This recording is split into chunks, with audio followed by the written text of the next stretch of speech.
cofio un stori yn benodol yn tyfu lan. Llysdad yn adrodd y stori pan o'n i'n ifanc yn y tŷ.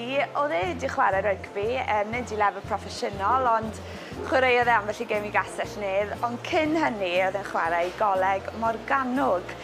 Un stori yn aros yn y cof, o'n nhw'n chwarae yn erbyn meddygon Caerdydd.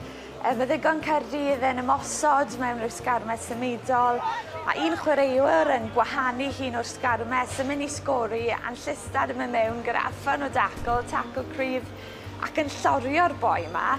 Ond yn sydyn reit, oedd e'n gwybod oedd rhywbeth difrifol o'i le, oedd y boi ddim wedi codi'n syth, oedd y garfan i gyd di amgylchynu'r chwaraewr ar y llawr.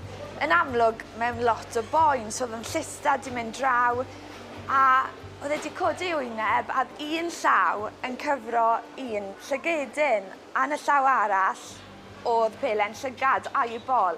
A oedd yn llysdad jyst fel panics galore, meddwl beth am fi wedi wneud fan hyn, t'mod, yw'r boi ma wedi colli golwg. Oedd e'n trial roi'r argraff bod popeth yn ffain a peidio panico, ond oedd e'n gwybod, ch'mod, mewn gwirionedd, oedd e'n teimlo'n sic i'w stwmog, a criw o chwaraewyr yn di dod i weld beth yn digwydd, ch'mod, eisiau galw ambulans, oedd eisiau bod y meddygon yn rhedeg ar y cae. A i fod yn onest, so'n siŵr oedd e'n gwybod be i wneud i gychwyn. Dwi'n meddwl rhyw 30 eiliad oedd e, ond oedd e'n timlo fel 2 funud cyn bod e'n dod a'i llaw off ei wyneb a ryw gwyn bach yn cyrraedd ei wyneb. Llygedyn moch oedd e yn y llaw arall, achos oedd e'n fab i ffarmwr. Oedd e wedi bod yn cario'r llygedyn yma yn ei boced trwy gydol y gêm yn aros am yr optimal moment i chwarae'r tric.